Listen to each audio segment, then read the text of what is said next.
रमजान में देखिएगा, एक जुमा आने के बाद दूसरा जुमा आएगा, दूसरे जुमे के बाद तीसरा जुमा आएगा, चौथा जुमा जो आएगा वो अलविदा रमजान होगा। अलविदा जुमा में एक ऐलान होता है हर जगह। महेंद्रपुर में वही ऐलान, रानी पथरा में वही ऐलान, हर जगह वही ऐलान, गुलाबबाग में वही ऐलान। उस ऐलान को सुनाता हूं, आंख से पट्टी हटा रहा हूं। मुसलमान के पास सब कुछ है, लेकिन एक दौलत से मुसलमान महरूम है, इत्तिहाद और इत्तिफाक की दौलत से मुसलमान महरूम है। अलविदा जुमा में इमाम साहब माइक लेकर के खड़े होते हैं, लोगों ऐलान सुनो, ईद की नमाज ईदगाह में 7:30 बजे, 8:30 बजे, 9:30 बजे। एक मुक्तदी खफा होकर के खड़ा हुआ, इमाम साहब ईद की नमाज अगर मस्जिद में पढ़ोगे तो पढ़ूंगा, ईदगाह में पढ़ोगे तो नहीं पढ़ूंगा। इमाम साहब को भी हैरत हुई कि ये कौन सा आदमी है भाई, ये आजूज माजूज की नस्ल से तो नहीं है। तो इमाम साहब ने खफा होकर के कहा कि तुम पैदल हो, ईद की नमाज ईदगाह में पढ़ी जाती है, तुमको क्या परेशानी? कहा परेशानी मेरे भाई का 10 साल से केस चल रहा है, वो मनहूस ईदगाह में पढ़ता है, उस मनहूस के साथ मैं कभी नहीं पढ़ूंगा। तो इमाम साहब को समझ में आ गया कि इसके घर का झगड़ा है, एक चुटकी में हल कर देते हैं। तो इमाम साहब ने कहा कि अरे तुम्हारा झगड़ा चुटकी में हल कर देते हैं, ईदगाह में तुम भी नमाज पढ़ोगे, ईदगाह में वो भी नमाज पढ़ेगा, वो एक किनारे नमाज पढ़ेगा, तुम एक किनारे नमाज पढ़ोगे, जब नमाज खत्म होगी वो एक रास्ते से चला जाएगा, तुम एक रास्ते से चले जाओगे, सांप भी मर गया, लाठी भी बच गई। तो खफा होकर के कहता, इमाम साहब आप एक किनारे की बात करते हो, अगर मुझे पता चल गया मेरा भाई जन्नत में गया तो जन्नत में भी नहीं जाऊंगा। ये बगल में गुलाबबाग है, गुलाबबाग में मरवाड़ी कौम है, एक किताब है उसका नाम है अदलिया और समाज। उसमें लिखा है कि पूरे हिंदुस्तान में मरवाड़ी तरक्की कर रहा है, मुसलमान में। मुसलमान जमीन बेच रहा है, मरवाड़ी खरीद रहे, मुसलमान पस्ती में जा रहा है, मरवाड़ी आसमान को छू रहा है। तो लिखा 2 वजह से। आप डिस्ट्रिक्ट कोर्ट में जाकर के वकील से पूछिए कि मरवाड़ी का केस आता है, वो सीना ठोक करके बोलेगा आता ही नहीं। क्यों भाई, मरवाड़ी का झगड़ा नहीं होता? झगड़ा होता है मगर घर में हल हो जाता है, अदालत में जाता ही नहीं है। और मुसलमानों का झगड़ा घर में हल होता ही नहीं है, रगड़ा बन करके सीधे अदालत में जाता है। डोरी एक्ट केस मुसलमानों का 2011 में एक डिस्ट्रिक्ट में कितना है, 33 हजार। इस घर को आग लग गई, घर के चराग से। और दूसरी खूबी क्या है, मरवाड़ी तरक्की कर रहा है, मरवाड़ी में कोई नीचे जाएगा तो सब लोग मिल करके उसको संभालेंगे। एक मर्तबा नीचे जाएगा, एक मर्तबा संभालेंगे, 100 मर्तबा नीचे गया, 100 मर्तबा संभालेंगे, जिंदगी भर नीचे गया, जिंदगी भर संभालेंगे, संभालते रहेंगे। कौम का आदमी कौम से पीछे नहीं होना चाहिए। लेकिन बदकिस्मती से अगर कोई मुसलमान नीचे गया है तो उसके घर का ही आदमी उस पर थूकता है, मदद करने की बात तो दूर की। और खुशकिस्मती से कोई मुसलमान अगर ऊपर जा रहा है तो उसके घर का ही आदमी उसकी टांग खींच करके नीचे करता है, बेटा इतनी जल्दी ऊपर जाने की जरूरत नहीं है, बराबर। अभी रमजान आ रहा है तो जमात वाले चिल्ले की जमात लेकर के घूमते हैं। तो अमीर साहब चिल्ले की जमात लेकर के मस्जिद में आए तो कमेटी के लोगों ने कहा कि एक मसला बताना होगा तब मस्जिद में दाखिल हो सकते हो। तरावी 8 है कि 20 है। अब अमीर साहब का दिमाग घूम गया कि अगर 8 बताएंगे पूछने वाला 20 है तब भी खैर नहीं, अगर 20 बताएंगे पूछने वाला 8 है तब भी खैर नहीं। तो अमीर साहब ने दिमाग लगाया, बीच का रास्ता इख्तियार किया। कहा देखिए साहब, जो लोग 8 रकात तरावी पढ़ते हैं वो बहुत कम पढ़ते हैं मगर पढ़ते हैं। जो लोग 20 रकात तरावी पढ़ते हैं वो कुछ ज्यादा पढ़ते हैं मगर पढ़ते हैं। हम इनके लिए नहीं आए, हम तो उनको ढूंढने के लिए आए जो ये भी नहीं पढ़ते वो भी नहीं पढ़ते। ऐसे कुछ लोग इबादत का पता देते हैं, जैसे हर काट को पंछी को सजा देते हैं, जैसे हर काट को फासले हद से भी ज्यादा नहीं होते, लेकिन फासले हद से भी ज्यादा नहीं होते, लेकिन इख्तलाफात को कुछ लोग हवा देते हैं, इख्तलाफात को कुछ लोग हवा देते हैं, इख्तलाफात को मनफात एक है इस कौम की, नुकसान भी एक ही सब का नबी दीन भी ईमान भी एक ही सब का, हरमे पाक भी अल्लाह भी कुरान भी, हरमे पाक भी अल्लाह भी कुरान भी, क्या बड़ी बात थी होते जो मुसलमान भी, क्या बड़ी बात थी होते जो मुसलमान भी, क्या बड़ी बात थी। माशाल्लाह, मैं अभी आ रहा था, शिवरात्रि का यात्रा निकल रहा था, तो हम लोगों को देख करके के दाढ़ी टोपी वाले हैं, एक आदमी खुद ही कह रहा कि जाने दो जाने दो जाने जाने जाने दो जाने दो, दो चार आदमी रास्ता दे रहे हैं, दो चार आदमी निकाल रहे हैं, तो समझ में आ गया कि हर कौम में अच्छे बुरे लोग दोनों हैं, और अच्छे लोग जब ज़्यादा होते हैं तो वो बुराई पर गालिब आ जाते हैं। अल्लाह से दुआ करता हूँ हमारे मुल्क में अल्लाह ताला भाईचारा को जिंदा रखे, हिंदू मुसलमानों को मोहब्बत और इज्जत के साथ जीने का अल्लाह भरपूर मौका अता फरमाए। ध्यान से सुनिएगा, जल्दी से निकल जाएगा। माशाअल्लाह, अब बड़ा चालाक आदमी है, खुदरा करके बैठा है और हर बार आ रहा 10 रुपया दे करके जा रहा है। अब गिनते हम 2 मरतबा गिन चुके हैं, देखते अब वो 8 मरतबा और आएगा। खैर, अल्लाह जज़ाए खैर दे, बहुत होशियार आदमी है, लेकिन हम भी उस वक्त से देख रहे हैं कि कितनी होशियारी कर रहा है। अल्लाह इनकी उम्र में, रोजी में, रोजगार में खूब बरकत अता फरमाए। ये 10 रुपए तो देता है, लेकिन इसका जो खुलूस है वो इतना बड़ा है कि ओहद पहाड़ के बराबर इसको सवाब मिलेगा। अल्लाह से दुआ करता हूँ अल्लाह इस जवान की जवानी में खूब बरकत अता फरमाए। आखिरी पैगाम, ज़हमत तमाम सुनने के लिए तैयार, हाथ उठाइए इंशाअल्लाह। दिल मिले या ना मिले हाथ मिलाएंगे, हाथ उठाइए इंशाअल्लाह। दामाद बेटी का झगड़ा, दामाद सीधा जेल, हाथ उठाइए इंशाअल्लाह। ये देखिए, कन्या के भी मामू, दुल्हा के भी मामू।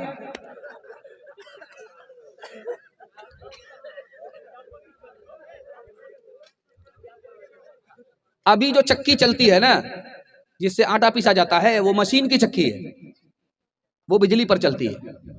आज से 10 साल 20 साल पहले जो चक्की चलती थी वो 2 पत्थर की चक्की थी और उसमें किल्ला होता था, उसको पकड़ करके हमारी माँ बहन चलाती थी उसको। उसमें दाना होता था, दाने का मुंह होता था। बस 5 से 7 मिनट में जलसा मुकम्मल हो रहा है, 5 से 7 मिनट में मेरे हिस्से का जलसा मुकम्मल हो रहा है। तो वो चक्की के अंदर मुंह होता था, तो मुट्ठी मुट्ठी दाना लेकर के उस चक्की में डाला जाता था और किल्ले से घुमा घुमा करके उसको पीसा जाता था। तो जब चक्की चल रही थी तो बाप रो रहा है और बेटा हंस रहा। तो बाप ने बेटे से कहा, गया बंस कबीर का हाय पूत का माल। ये रोने की जगह हंसता है, ये तो खानदान का नाम मिट्टी में मिला देगा। तो बेटे ने कहा, अब्बा कौवे से ज्यादा कौवे का बच्चा चालाक होता है, आप रोने की वजह बताइए, मैं हंसने की वजह बताता। तो बाप ने कहा, बेटा ये दुनिया भी चक्की है, इसके 2 पार्ट आसमान और जमीन है, दाना की जगह इंसान है, ये भी मर करके मिट्टी में मिल जाएगा, मुझको अपनी मौत याद आ गई, इसलिए रो रहा था। तो बेटे ने कहा कि अब्बा हुजूर आपका रोना सही है, हमारा हंसना सही है। आपने चक्की को देखा, दाना मुंह में गया, आटा बन गया, मौत याद आ गई, आपको रोना आया, आपका रोना सही है। लेकिन अब्बा आपने किल्ले को नहीं देखा जिसको पकड़ करके चक्की चलाई जाती है। जो दाना किल्ले से सट जाता है वो पीसा नहीं जाता, जो अल्लाह की रस्सी को पकड़ लेता है वो वहां भी आबाद रहता है, यहां भी आबाद रहता है।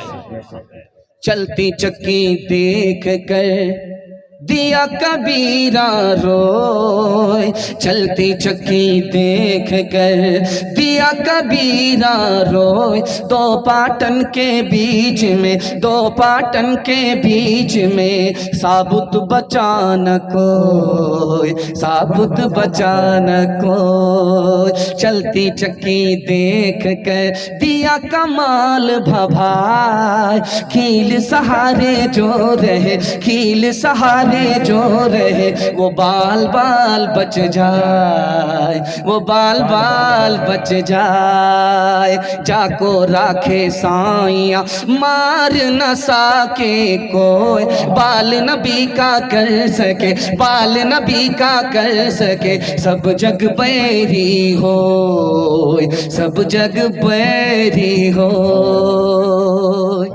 अल्लाह आपके इल्म में इजाफा फरमाए, मेरे मुताला को ताज़ा फरमाए। हिंदुस्तान के वजीर आजम थे, उनका नाम था मुरारजी भाई देसाई। हिंदुस्तान के वजीर आजम थे, सोमनाथ मंदिर के ट्रस्टी थे, सिक्योरिटी थे। सोमनाथ मंदिर जहां था वहीं बगल में मस्जिद भी थी। तो सोमनाथ मंदिर का दरवाजा खुला था, घंटी बजती थी, पूजा होती थी, लेकिन जो मस्जिद थी उसमें ताला पड़ा हुआ था। मुरारजी भाई देसाई हिंदुस्तान के वजीर आजम मुसलमानों के पास आकर के हाथ जोड़ करके फरियाद करते हैं, मुसलमानों मुझे एक मुअज्जिन दे दो, एक इमाम दे दो, जेब से तनख्वाह मैं दूंगा। ये हिंदुस्तान है, इसकी आबादी, इसकी खूबसूरती ये है, एक तरफ मंदिर है, एक तरफ मस्जिद है, एक तरफ हिंदू है, एक तरफ मुसलमान है। इनकी आबादी ये है कि जहां मंदिर आबाद रहे वहां मस्जिद भी आबाद रहे। मस्जिद में ताला पड़ा हुआ है, इससे पता चलता है कि हिंदुस्तान बर्बाद होने वाला है, आबाद होने वाला नहीं है। तुम इमाम दो, मौज़िन दो, आज़ान दे करके, नमाज पढ़ा करके मस्जिद को आबाद करे। हम चाहते हैं कि मेरा मुल्क हिंदुस्तान आबाद रहे। सुबह सुबह देखेंगे नगर निगम में झाड़ू लगाने वाला झाड़ू लगाता है, हरिजन था वो, झाड़ू लगा रहा था। तो बादशाह ने जैसे ही खिड़की खोली, दरवाजा खोला, जैसे ही उस पर नजर पड़ी, उसको ख्याल आया कि मेरा दिन बहुत बुरा होगा, क्योंकि इस मनहूस का चेहरा सुबह सुबह मैंने देख लिया। अब ख्याल के मुताबिक जब उसको नुकसान होने लगा तो उसको यकीन हो गया, उसी मनहूस को सुबह सुबह देखा, इसलिए मेरा नुकसान हो रहा है। उसने वजीर को बुला करके कहा कि जल्ले तू, जलाल तू, इस बला को टाल तू, इसको फांसी पर चढ़ा दे, न रहे बांस न बजेगी बांसुरी। जब वो हरिजन फांसी पर चढ़ने लगा तो उसने बादशाह से कहा, हुजूर मेरा कसूर क्या है? कहा, कसूर तुम एक नंबर के मनहूस हो, मैंने तुम्हारा चेहरा देखा, मेरा ये नुकसान हुआ, वो नुकसान हुआ, इसलिए न रहे बांस न बजेगी बांसुरी, फांसी पर चढ़ा दिया जरा। तो उसने, उस गरीब ने क्या जवाब दिया, बादशाह को मुंह तोड़ जवाब दिया। उसने कहा, बादशाह सलामत, माफ कीजिएगा, हमसे बड़े मनहूस आप हैं। आपने मेरा चेहरा देखा, मैंने आपका चेहरा देखा।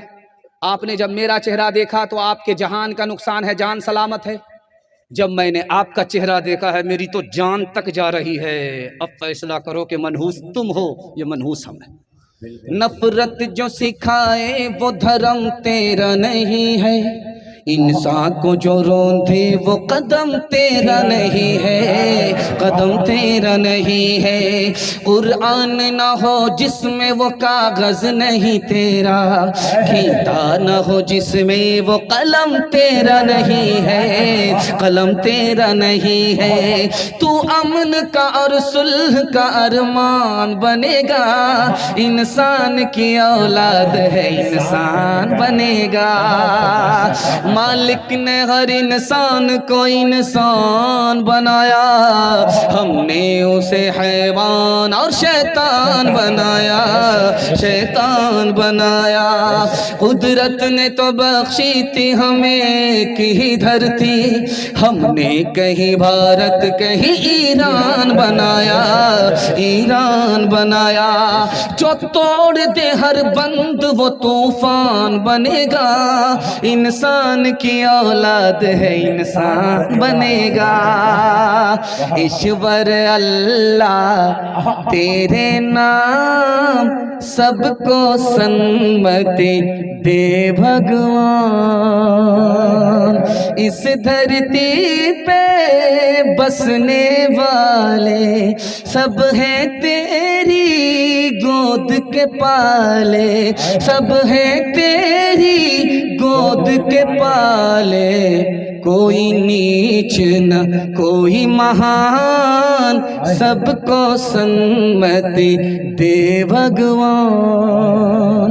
जन्म का कोई मोल नहीं है, जन्म मनुष्य का तोल नहीं है, जन्म मनुष्य का तोल नहीं है। करम से है सब की पहचान, सबको सन्मति दे भगवान। मजहब नहीं सिखाता आपस में बैर रखना, मजहब नहीं सिखाता, मजहब नहीं सिखाता आपस में बैर रखना। हिंदी है हम वतन है हिंदुस्तान हमारा, सारे जहां से अच्छा।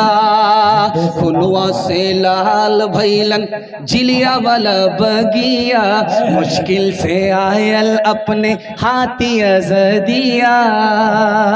खुनवा के धार से, खुनवा के धार से रंगाइल हिंदुस्तान हो, आज़ादी नहीं जाए देवी।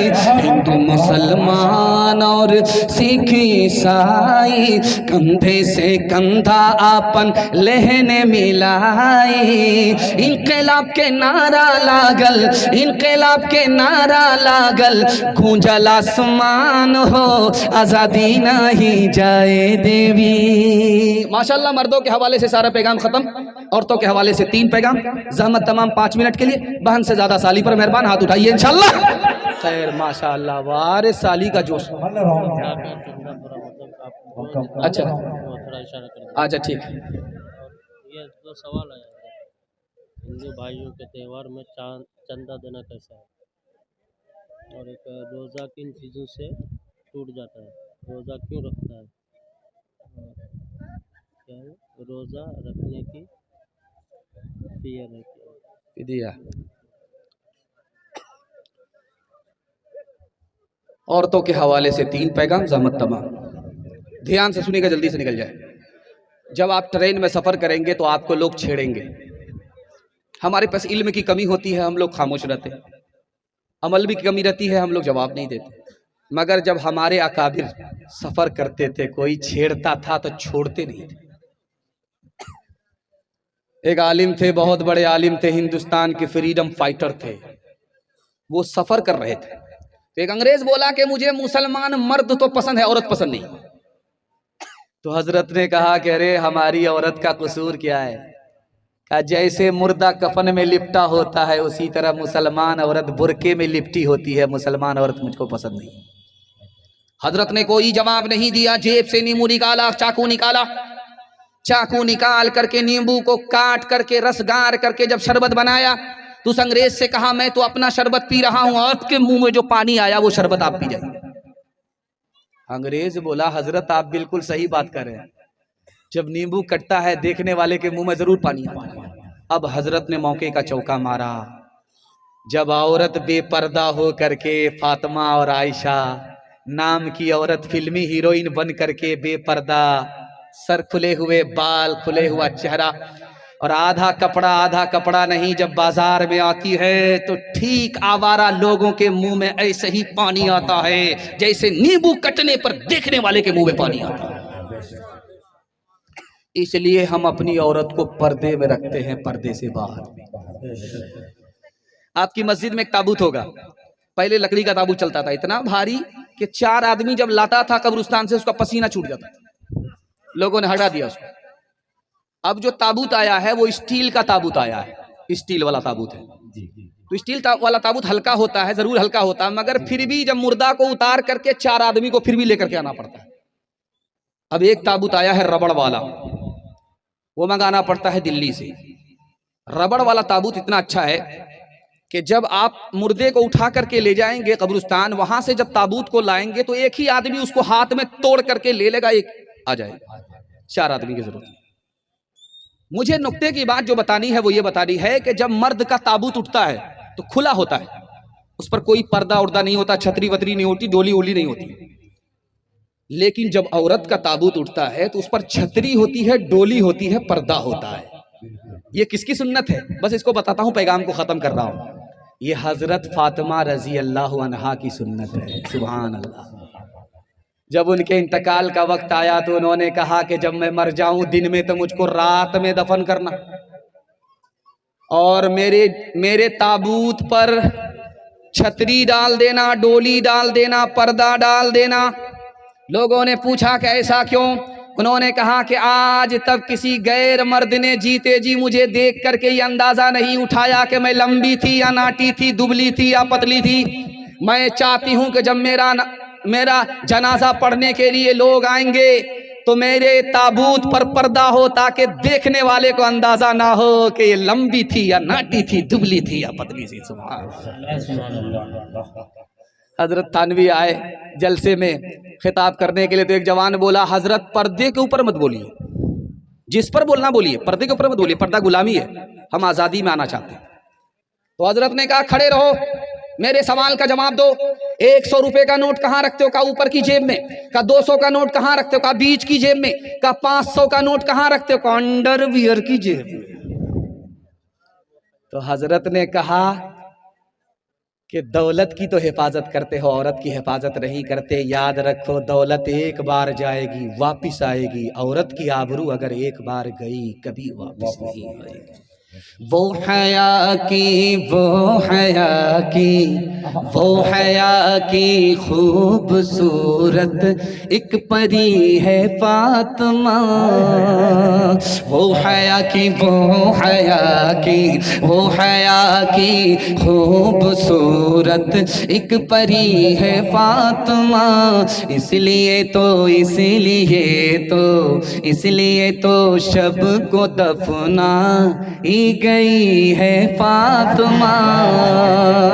मोमिनों से हक ताला हश्र में फरमाएगा, मोमिनों से हक ताला हश्र में फरमाएगा।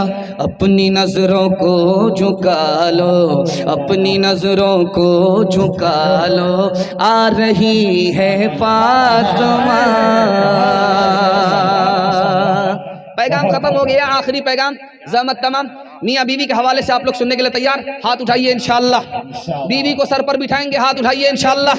हर काम बीवी से पूछ करके करेंगे, हाथ उठाइए इंशाअल्लाह। खैर माशाअल्लाह।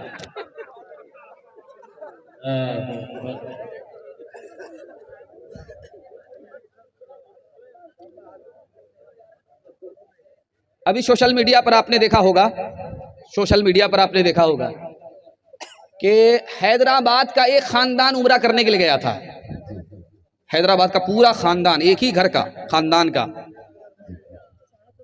एक खानदान गया हैदराबाद से उम्रा करने के लिए। जब वो मक्का से मदीने का सफर कर रहा था बस में, तो बीच में, जो बीचों बीच मक्का मदीना के जब वो आया तो तेल के टैंकर से बस टकरा गई। सब लोग जलकर राख हो गए। लोग कहते हैं बड़े बदनसीब थे, घर आना नसीब नहीं हुआ। मैं कहता हूं बड़े खुश नसीब थे, पैदा तो हुआ हिंदुस्तान में, जन्नतुल बकी में दफन होना मुकद्दर हो गया। सुभान अल्लाह। 4 लाइन से बस गिर गई खाई में। जिंदा लोगों को लोग बस से निकाल रहे थे, किसी का हाथ टूटा, किसी का पांव टूटा, सब लोग मायूस हैं, खामोश हैं, कुछ नहीं बोल। एक औरत को जो निकाला गया, अल्लाह अकबर, इतना चिल्ला रही थी कि आसमान को सर पे उठा लिया। उस औरत से लोगों ने कहा, इतना क्यों चिल्ला रही हो, तुम्हारा क्या नुकसान है? कहा, मेरी उंगली कटी। कहा, यहाँ हाथ टूट गए, पांव टूट गए, खामोश है, मायूस है, तुम्हारी एक उंगली कटने पर इतना चिल्ला रही। कह रहे, ये तो पूछो कौन सी उंगली कटी है, जिससे शौहर को नचाया करती थी वही उंगली कटी, मेरा भारी नुकसान हुआ है। सुभान अल्लाह। अच्छा, आज की दुनिया ये जानती है कि औरत सबको पैदा करती है, नबी वली कुतुब अब्दाल सबको औरत पैदा करती है, लेकिन अल्लाह आपके इल्म में इजाफा फरमाए, दुनिया की सबसे पहली औरत को मर्द ने जन्म दिया है। दुनिया की सबसे पहली औरत कौन थी? हजरत हव्वा अलैहिस्सलाम। उनको किसने जन्म दिया? हजरत आदम ने। मर्द से दुनिया की पहली औरत पैदा हुई है। आज दुनिया की रिवायत चल पड़ी है कि औरत से सब पैदा होते हैं, लेकिन दुनिया की सबसे पहली औरत मर्द से पैदा हुई। हैरत की बात है। जिस नुक्ते पर मैं आपको ले जाना चाह रहा हूं उसको ध्यान से सुनिएगा, जल्दी से निकल जाएगा। आदम से हव्वा पैदा हुई मगर सर से नहीं। क्या मतलब है? अगर औरत को सर पर बिठाओगे पहली फुर्सत में हुकूमत चली जाएगी। मर्द से औरत पैदा हो रही है। दूसरे नुक्ते पर नजर डालिए, पांव से पैदा नहीं हुई। मतलब क्या है? औरत को जूते की ठोकर में नहीं रख सकते, वरना तुम्हारा घर जहन्नम बन जाएगा। औरत पैदा कहां से हो रही है? मर्द से। लेकिन कहां से पैदा हो रही है? पसली से। और पसली कहां है? दिल के पास है। औरत दिल के पास रखने की चीज है। दिल के पास रखोगे तो अल्लाह जन्नत का सुकून दुनिया ही में अपने घर में अता फरमाए। आगा टोला रानी पतरा में जलसा हो रहा था, तो इमाम राजी आ गए, माइक लेकर के बोले कि देखो ये 10 रुपया आता है, जब मस्जिद में दोगे, ईदगाह में दोगे तो 70 शैतान रास्ता रोकेगा, और अगर 30 लाख रुपया शादी में खर्च करोगे तो शैतान पीठ ठोकेगा। वाह रे बेटा, क्या काम किया। तो एक जवान खफा होकर के खड़ा हुआ, कहा हजरत कैसी बात आप करते, अभी मैं जा रहा हूं घर, 10,000 की गड्डी खैरात करके आता हूं, देखता हूं कौन शैतान मेरा रास्ता रोकता है। सीना उठाया, सर उठाया, सीना तान करके गया। जब घर पहुंचा, संदूक से 10,000 की गड्डी निकाल रहा था तो बीवी आ गई। कहा क्या कर रहे? कहा मौलवी से मसला सुना, उस पर अमल करना। कहा मौलवी के चक्कर में पड़े हो, तुम्हारा भी इलाज करेंगे, तुम्हारे मौलवी का भी इलाज करेंगे, जो पैसा जहां है वहीं रहने दो। वहां से जब वापिस आया तो सर झुका करके बैठा हुआ है, कुछ बोल ही नहीं रहा है। हजरत ने कहा अरे सीना तान करके गए थे, वहां से आए तो सर झुका करके बैठ गए। कहा हजरत शैतान को तो पछाड़ दिया, शैतान की खाला से हार गया। कौन किसका हबीब होता है, कौन किसका रकीब होता है। यूं ही बन जाते हैं वहाँ रिश्ते, यूं ही बन जाते हैं वहाँ रिश्ते, जहाँ जिसका नसीब होता है, जहाँ जिसका। सरफराज सुंबुल, मैं आ गया आपके पास, आप जहां तक पहुंचे थे वहां मैं आपको लेकर के आ गया हूं। ये आपको मां पर छोड़ कर के गए थे, मैं बाप तक आपको पहुंचा ही देता हूं।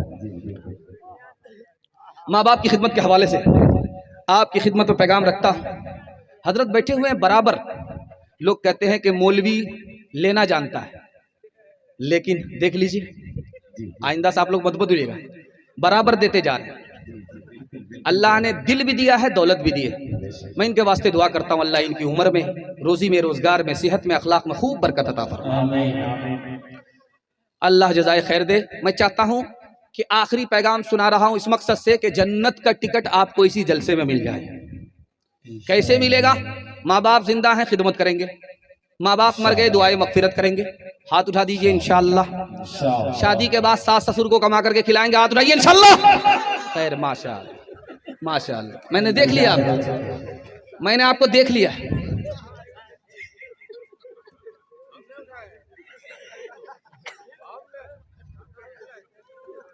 जब किसी औरत को आप देखिए कि कुर्सी पर बैठ करके गाल पर हाथ है, समझ जाइए इसको भारी सदमा है।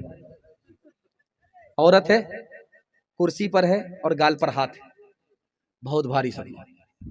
उसके भाई ने कहा तुमको कौन सा सदमा है, चांद जैसा शौहर मिला, जन्नत जैसा घर मिला, और होटल जैसा खाना मिला। उस औरत का जवाब सुनिए, माँ बाप की हस्ती कितनी अजीम हस्ती होती है। उस औरत ने कहा, अरे 4 साल हो गए गोद में बच्चा नहीं है, न बेटी है न बेटा है, बेटा बेटी के बगैर घर सूना लगता है, खाना अच्छा नहीं लगता, दिन अच्छा नहीं लगता, रात अच्छी नहीं लगती। माँ बाप की वो हस्ती है, औलाद है तो सब कुछ अच्छा लगता है, औलाद के बगैर कुछ भी अच्छा नहीं लगता। आपका बच्चा बंबई में रहता है, जब वो घर आता है तो सबको फोन करता है, माँ बाप से कहता है, अलग फोन करता है, बेटे को अलग फोन करता है, बीवी को अलग फोन करता है, लेकिन वो जब चलता है बंबई से कटिहार पहुंचता है तो रात हो जाती है, लेकिन जब कटिहार से वो घर पहुंचता है तो सुबह हो जाती है। अब दिखाने के लिए जा रहा हूं माँ बाप में औलाद में कितना बड़ा फर्क है। जब वो घर पहुंचता है तो बीवी खर्राटे ले रही है, बेटा बेखबर सो रहा है, बूढ़े माँ बाप रात से जाग करके अपने मुसाफिर का इंतजार कर रहे हैं। आखिरी फर्क बताता हूं, पैगाम को खत्म कर रहा हूं। कभी बाप का झगड़ा बेटे से होता है, बेटे का झगड़ा बाप से होता है, लेकिन दोनों झगड़े का फर्क दिखा रहा हूं, आसमान जमीन का फर्क दिखा रहा हूं। जब बाप का झगड़ा बेटे से होता है तो घर छोड़ करके भाग जाता है, सुबह को भागता मगर शाम को आ जाता है, शाम में भागा सुबह आ गया, तो बेटा ताना मारता, अब्बा जब भागना था तो आए क्यों, जब आना था तो भागे क्यों। अब उस बाप का जवाब सुनिए, बेटा मैं खफा होकर भाग तो गया, लेकिन वहां बैठ करके सोच रहा था कि तुम्हारे सिवा मेरा है कौन, तुम्हारी मोहब्बत, तुम्हारे औलाद की मोहब्बत मुझको खींच करके ले आई, मैं बेशर्म होकर के तुम्हारे पास आ गया, मेरी नफरत पर तुम्हारी और तुम्हारी औलाद की मोहब्बत गालिब आ गई। सुभान। लेकिन जैसे ही बेटे का बाप से झगड़ा होता है, घर को छोड़ करके सीधे ससुराल पकड़ता है और जीते जी पलट करके आता नहीं।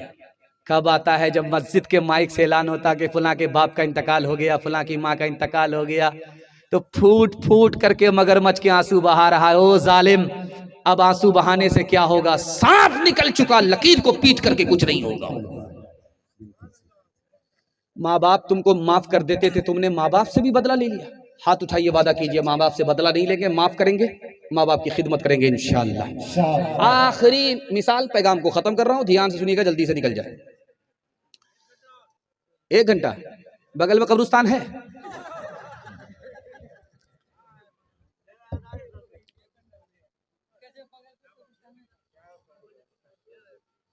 जिस लड़की की शादी होती है वो पहली बार जब ससुराल जाती है तो वहां से जल्दी आ जाती है, चाहे पूर्णिया हो, कटिहार हो, अररिया हो, किशनगंज, हर जगह देखिए, जिसकी शादी होती है, जो लड़की पहली बार ससुराल जाती है वो वहां से जल्दी आती है, 1 दिन में, 2 दिन में, 3 दिन में। लेकिन जब वो वापिस आती है पहली बार ससुराल से, तो होता क्या है, इस मंजर को दिखा रहा हूं, पैगाम को खत्म कर रहा हूं। मोहल्ले की सारी औरत घेर लेती है। एक औरत कहती है, बेटी ससुराल से आ रही, ससुराल कैसी थी, तो लड़की कहती है सुभान अल्लाह। दूसरी औरत पूछती है कि शौहर कैसे थे, तो लड़की कहती माशाअल्लाह। ससुर कैसे थे, तो लड़की कहती अल्हम्दुलिल्लाह। अब एक औरत चालाक आती है, कहती बेटी ये सब फालतू सवाल है, असल सवाल का जवाब दो, तुम्हारी सास कैसी थी। तो लड़की कहती है अस्तगफिरुल्लाह, ला हौला वला कुव्वता इल्ला बिल्लाह, जल्ले तू जलाल तू, उस बला को टाल तू। माँ तो माँ होती है, उसको समझ में आ गया कि मेरी बेटी को सब पसंद है, सास पसंद नहीं। तो माँ हौसला भी देती है, अदब भी देती है। माँ ने कहा बेटी तुम्हारे जवाब से मुझको सदमा हुआ, मेरे सवाल का जवाब दो, पहली बार जब मैके से ससुराल गई थी कौन लेकर के गई। तो लड़की ने कहा कि सास आई थी, 100 लड़की को देखा सुना, किसी को पसंद नहीं किया, जब हमको देखा तो हमको पसंद किया, बहू, बेटे की बहू बनाकर मैके से ससुराल ले गई। अब माँ ने मौके का चौका मारा, बेटी ये सास का ही एहसान है, इतनी अच्छी ससुराल मिल गई, ये सास का ही एहसान है, इतने अच्छे शौहर मिल गए, ये सास का ही एहसान है, इतने अच्छे ससुर मिल गए। बेटी सास बला और मुसीबत नहीं होती, कभी माँ होती है, कभी माँ से बढ़कर होती है।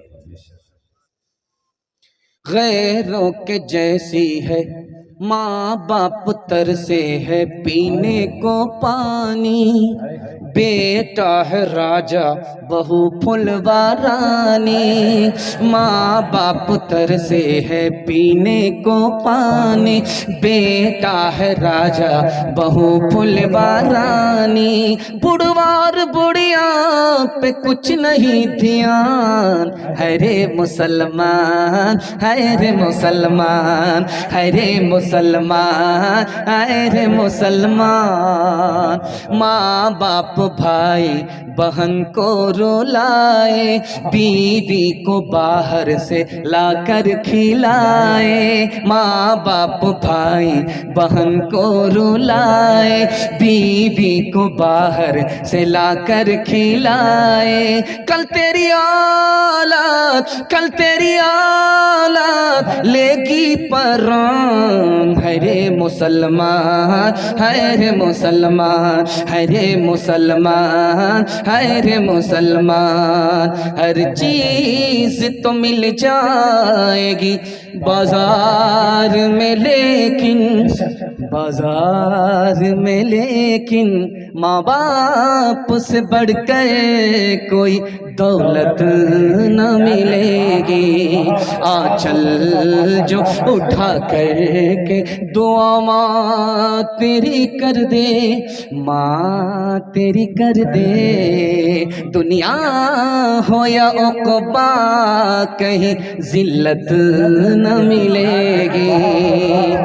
माँ बाप की खिदमत में दिलो जान लुटाओ, कुरान का फरमान है तुम इसको निभाओ।